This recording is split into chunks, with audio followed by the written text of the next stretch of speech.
पिछले दिनों बताया गया कि 5 examination NEET, JEE, RRB, UPSC और एसएससी, ये 5 एग्जामिनेशन है जिसमें 2 एडमिशन एग्जामिनेशन है और 3 रिक्रूटमेंट एग्जामिनेशन है। इन एग्जामिनेशन पर कुल मिलाकर जो विद्यार्थी हैं, उनके माँ बाप, उनकी फैमिली घर बेचकर, जमीन बेचकर, ज्वेलरी बेचकर, तमाम अलग अलग सोर्सेस से इकट्ठा कर 3.5 करोड़ रुपया हर साल खर्च करती है। 3.5 लाख करोड़ रुपया, जो कि हमारे शिक्षा बजट का 3 गुना। ऐसा नहीं है कि विद्यार्थी ये समझ नहीं सकते, लेकिन विद्यार्थियों को वह नशे की गोलियां दी जाती हैं, अलग अलग मंचों से दी जाती हैं, अलग अलग तरीकों से दी जाती हैं, जिसमें इन्हें ये बताया जाता है कि नहीं, विद्यार्थियों में वे विद्यार्थी जो कि अपने हितों की मांग कर रहे हैं, वे कोई कमतर विद्यार्थी अपनी क्लास में, साइंस की भरी हुई क्लास में मैथमेटिक्स को डूब कर पढ़ाना और उसके बाद जंतर मंतर पहुंचकर अपने अधिकारों के लिए विद्यार्थियों और शिक्षकों को जगाना, ये 2 अलग बातें नहीं।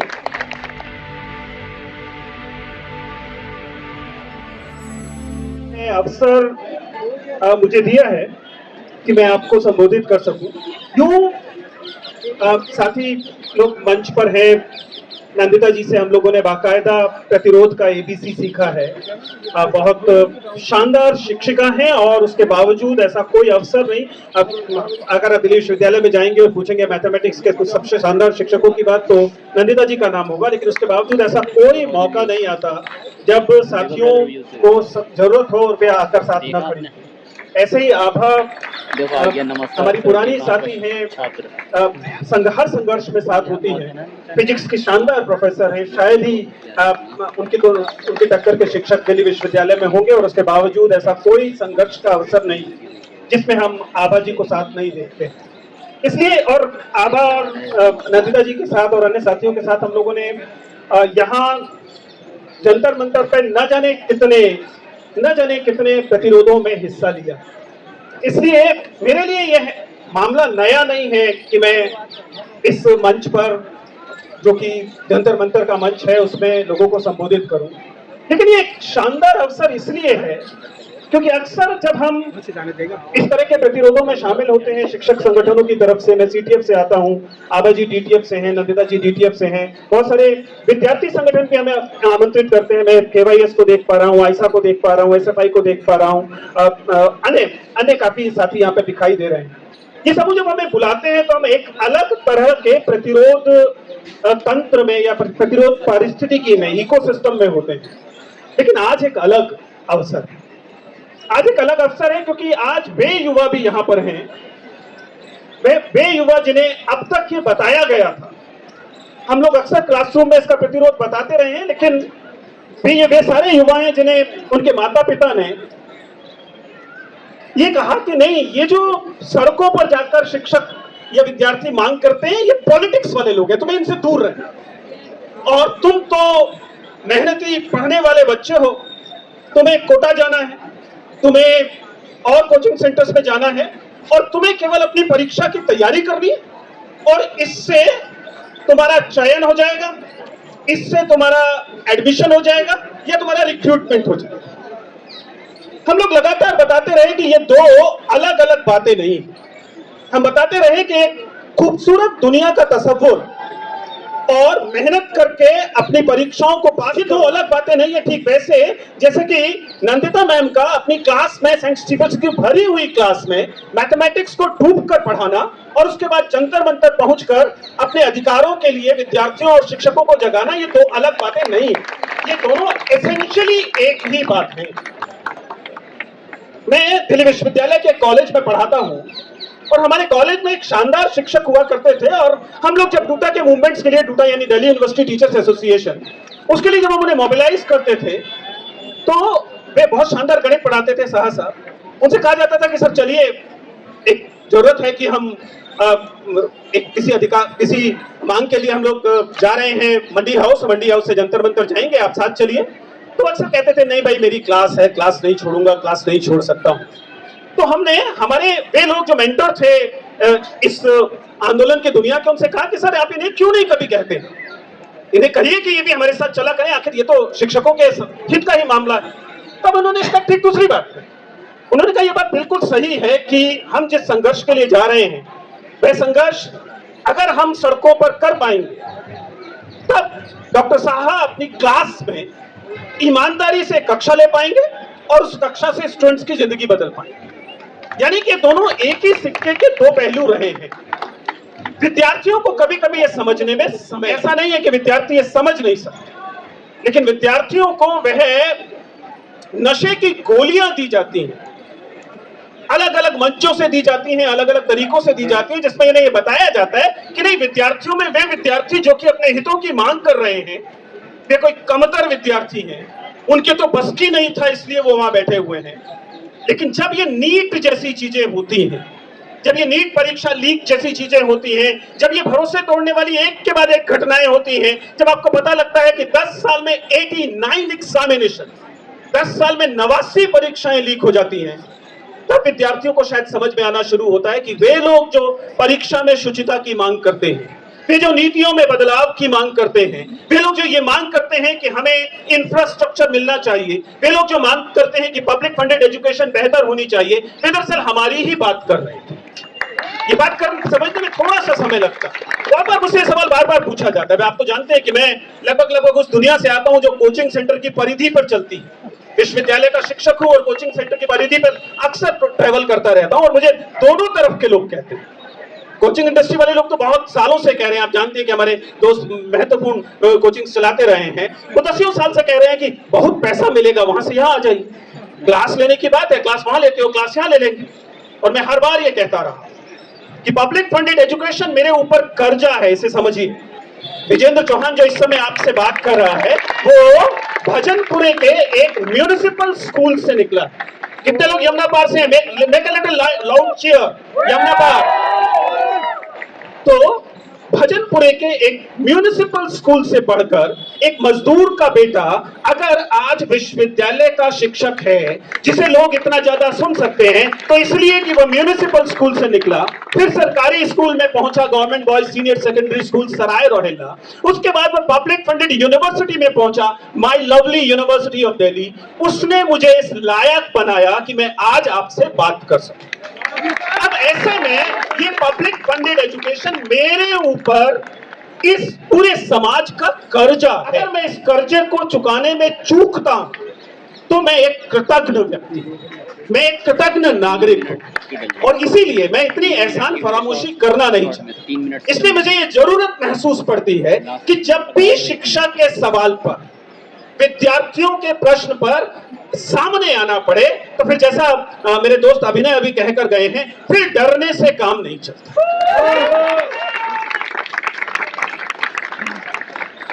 मैं अब अगले 10-15 मिनट जिन चीजों पर बात करूंगा उसमें 2 बातें प्रमुख हैं।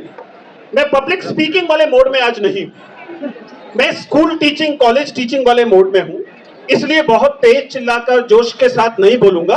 अभिनय वो काम कर गए हैं, शानदार तरीके से कर गए हैं। उन्होंने तमाम मुद्दों को अच्छे से रखा है जो अलग अलग दिखाई देते हैं, लेकिन यकीन मानिए वो अलग अलग नहीं है। जैसे मैंने पहले बताया कि ये सवाल कि इस देश में 1 लाख स्कूल बंद हो जाते हैं, ये सवाल किस देश में पब्लिक फंडेड यूनिवर्सिटीज का इंफ्रास्ट्रक्चर लगातार नीचे जा रहा है।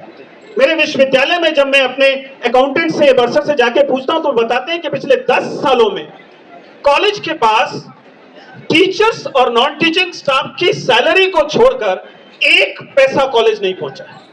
यानी कि दिल्ली विश्वविद्यालय का कॉलेज, इससे सरकार से आने वाली ग्रांट में केवल सैलरी बची, बाकी सब काम, यानी कि चौक खरीदने से लेकर अपनी सफाई कराने तक, व्हाइट वॉश कराने से लेकर इलेक्ट्रिसिटी का बिल देने तक, लाइब्रेरी की किताबें खरीदने से लेकर और तमाम काम जो कि प्रतियोगिताएं और क्लासरूम के लिए जरूरी होते हैं, वे सब के सब एक सरकारी कॉलेज में बच्चों की फीस से किए जा रहे हैं, सरकारी कॉलेज। अब ऐसे में आप पता कीजिए ना, हम लोग तो इतने सालों से इस बात को देख रहे हैं कि आज आईआईटी की फीस कितनी होगी। आईआईटी की फीस अब 2 लाख से ऊपर पहुंच चुकी है। आईआईटी के अंदर एडमिशन, जेईई से एडमिशन लेने वाले लोगों को, अगर आप गरीब परिवार से आते हैं तो पहले दिन एजुकेशन लोन लेना पड़ रहा है। जब कोई युवक एजुकेशन लोन लेकर पढ़ता है तो उसकी प्राथमिकता उस लोन को चुकाना हो जाती है, वो सरकार पर सवाल उठाने लायक नहीं बचता। इसलिए ये बातें जुड़ी हुई, इन्हें अलग अलग मानना बंद कीजिए। ये सवाल नीतियों का सवाल। व्यक्तिगत तौर पर मैं सबसे पहले तो जो व्यक्ति के तौर पर समझता हूं, एक शिक्षक के तौर पर समझता हूं और अपने संगठन कॉमन टीचर्स फोरम की तरफ से कहता हूं कि सबसे पहले मैं सॉलिडेरिटी व्यक्त कर रहा हूं आप सब लोगों के साथ। मैं उस बात का पूरा समर्थन करता हूं कि इस देश के शिक्षा मंत्री को इस्तीफा दे देना चाहिए। नैतिक हक नहीं है, उसके पास कोई नैतिक हक नहीं है कि वह इस देश के शिक्षा मंत्रालय को हेड करे जब उसके सामने उसकी करतूतों की वजह से हमारे बच्चे आत्महत्याएं कर रहे हैं। ये बात सही है कि उसके इस्तीफे से वे 20 छात्राएं जिन्होंने अपनी जान ले ली वो वापस नहीं आई। ये बात सही है कि उसके इस्तीफे से उनके माँ बाप को कोई दिलासा नहीं मिलेगा कि उनका बच्चा क्यों चला गया, लेकिन कम से कम भविष्य के कुछ बच्चे तो इस बात से रुकेंगे कि वे ऐसा न करें। लेकिन इस बात को समझिएगा, हम लोग आप जानते हैं कि मैं सिविल सर्विसेज के मॉक इंटरव्यूज अरसे समय से ले रहा हूं, तो ऐसा नहीं है कि लोगों से बातचीत नहीं होती होगी, ऐसा नहीं है कि लोग परिचित नहीं होंगे जो मंत्रालय में बैठे हुए हैं। आप समझ सकते हैं, उनसे कभी पूछिए। मैंने पिछले दिनों शिक्षा मंत्रालय में एक साथी है, उनको फोन करके पूछा, नीट का मामला आ चुका था उसके बाद, कि क्या माहौल है मंत्रालय में। तो उसने दो बातें बोली। उसने कहा, एक तो कहा कि बैठक पर बैठक हो रही, मीटिंग पर मीटिंग्स हो रही। मैंने कहा कि क्या उम्मीद की जाए कि धर्मेंद्र प्रधान जाएंगे। तो उन्होंने एक बहुत रोचक बात कही, उस बात को समझिएगा। उन्होंने कहा कि धर्मेंद्र प्रधान जी को आप क्या समझते हैं, उनके पास अपना पर्सनल स्टाफ नियुक्त करने का हक नहीं है। समझिए इस बात को। If you understand the entire bureaucracy, you know that the minister is supposed to head the department, और उसके नीचे सचिव होगा, OSDs होंगे, उनका पर्सनल सेक्रेटरी होगा। उन्होंने कहा कि उनका PS कौन होगा या उनका पर्सनल स्टाफ कौन होगा, ये तय करने का हक धर्मेंद्र प्रधान के पास नहीं है। ये कहां किसके पास है, आप समझ रहे होंगे। ये या तो PMO से तय होता है या केशव कुंज से तय होता है कि कौन पर्सनल स्टाफ होगा मंत्री का। ऐसे में मंत्री के इस्तीफे से आप क्या उम्मीद करते हैं, आप समझ पा रहे हैं। मैं ये नहीं कह रहा कि हमें इस्तीफा मांगना नहीं चाहिए, मैं तो उस मांग का सबसे पहले समर्थन कर रहा हूं, लेकिन आपको इस पूरे संदर्भ को समझना पड़ेगा। धर्मेंद्र प्रधान को जब अपने स्पीच लिखने के लिए अपने दूसरे स्टाफ की जरूरत पड़ती है, तो चूंकि वे प्रधानमंत्री से मांग कर नहीं सकते हैं, इसलिए वो केंद्रीय विद्यालय संगठन को लिखते हैं कि भाई कुछ मास्टर भेज दो। वे किसी यूनिवर्सिटी को लिखते हैं कि कुछ मास्टर भेज दो, और उससे उनका पर्सनल स्टाफ बनता है। आप अनुमान लगा सकते हैं कि जब आपको जिम्मेदारी की मांग करनी है, तो यह बात बिल्कुल सही है कि शिक्षा मंत्री एकदम घोषित ओहदा है जिसके इस्तीफे की मांग होनी चाहिए। इसलिए मैं उस मांग के पूरी तरह साथ हूं, लेकिन मांग यहां पर रुकनी नहीं चाहिए,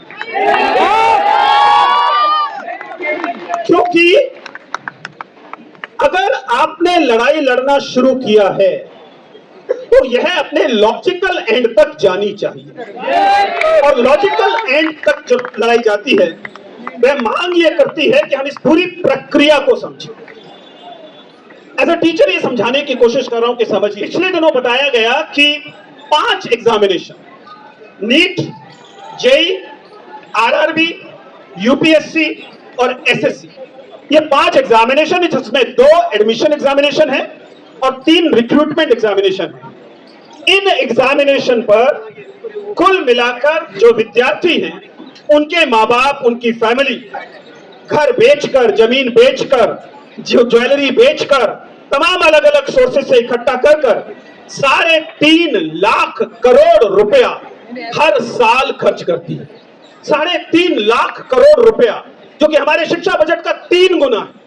मेरा सवाल है कि क्यों करती है, जरा सोच के बताइए कि आखिर क्यों आपके माता पिता ने नीट की कोचिंग के लिए, UPSC की कोचिंग के लिए, SSC की कोचिंग के लिए आपको कोटा भेजा, दिल्ली भेजा, जहां पर आप किराए के दड़बे नुमा घरों में रहकर तैयारी करते हैं, कोचिंग की फीस दी और तमाम पैसा खर्च किया, जो कि कुल मिलाकर 3.5 लाख करोड़ हो जाता है इकट्ठा हर साल। वो ऐसा क्यों करते हैं? वो ऐसा इसलिए करते हैं कि एक बात उन्हें उम्मीद है उन्हें ये बात होप है, ये उम्मीद है कि आप इस परीक्षा को तोड़ेंगे, इसे फोड़ेंगे और अपना भविष्य बेहतर करेंगे।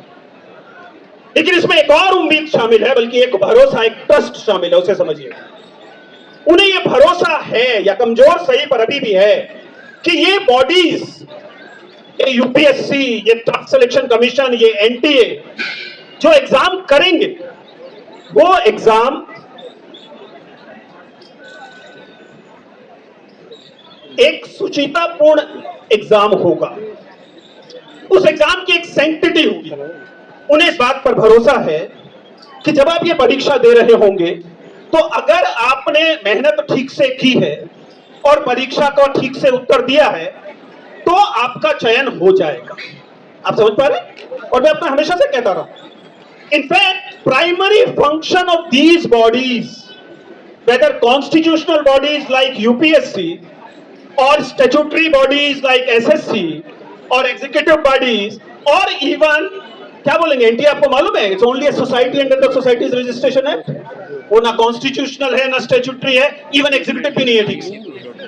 ठीक है, ये बॉडीज आपके फेथ इन द रिपब्लिक, इस गणतंत्र में आपके भरोसे की कस्टोडियन है। इनका काम सबसे अच्छे स्टूडेंट्स चुनना नहीं है, उससे ज्यादा अहम काम इनका यह है कि जो भरोसा इस देश ने, इस समाज ने इन बॉडीज में किया रखा है, वो उस भरोसे को इंटैक्ट रखे। They are supposed to be custodian of faith of the general masses in these bodies. क्योंकि ये masses, या आप लोग, आप युवा इस परीक्षा के लिए अपना पसीना इसलिए बहाते हैं क्योंकि आपका भरोसा इस गणतंत्र में है। इस गणतंत्र में जब बाबा साहब अंबेडकर ने कॉन्स्टिट्यूशन तैयार किया, तो उसमें लिखा कि we the people of India, हम एक रिपब्लिक होंगे। हमारे यहाँ प्रधानमंत्री, राष्ट्रपति किसी आनुवंशिकता से नहीं होंगे कि राजा का बेटा राजा। ये मामला केवल प्रधानमंत्री और मंत्रियों तक नहीं जाना था, ये मामला देश के हर पद तक जाना था। संतरी से लेकर मंत्री तक हर पद के लिए सपना लेने का हक इस देश में, इस गणतंत्र में हर एक व्यक्ति के पास इफ अदरवाइज एलिजिबल बराबर का हक है। उसकी जाति से तय नहीं होगा, उसके धर्म से तय नहीं होगा, उसके परिवार से, उसकी लैंगिकता से, उसके धर्म से, किसी बात से तय नहीं होगा। केवल इस बात से तय होगा कि इस गणतंत्र के हिसाब से सबको बराबर हक था, और एक न्यूट्रल बॉडीज थी जिन्होंने इंश्योर किया कि अगर इन लोगों ने पर्याप्त मेहनत की है तो उन्हें ये हक उन्हें मिले। जब पेपर लीक होता है तो ये भरोसा छिनता है। You were supposed to be the custodian of our faith in the republic. The moment a paper leak happens, आप सब लोगों से ये भरोसा छीनते। इसमें हर पद पर ये लागू होता है। एज ए टीचर हम लोग यूनिवर्सिटी में इस बात को समझाते हैं अपने विद्यार्थियों कि आप क्लासरूम से लेकर और सड़क तक लगातार इस बात के लिए सतर्क रहेंगे, नहीं बारिश नहीं हो रही, कि संविधान ने जो जो हक आपको दिए हैं उनमें से किसी हक पर हकमारी ना हो, डकैती ना हो। लेकिन इस तरह की बॉडीज जब खड़ी होती हैं और वो बॉडीज ये इंश्योर करने की कोशिश करती हैं कि जो जायज जिसको मिलना चाहिए वो ना मिले, तब दरअसल आपका हक छिनता है। और जब मेरे विद्यार्थियों का हक छिनता है तो मेरी जिम्मेदारी बनती है कि मैं उनके साथ कंधे से कंधा लगाकर खड़ा हूं।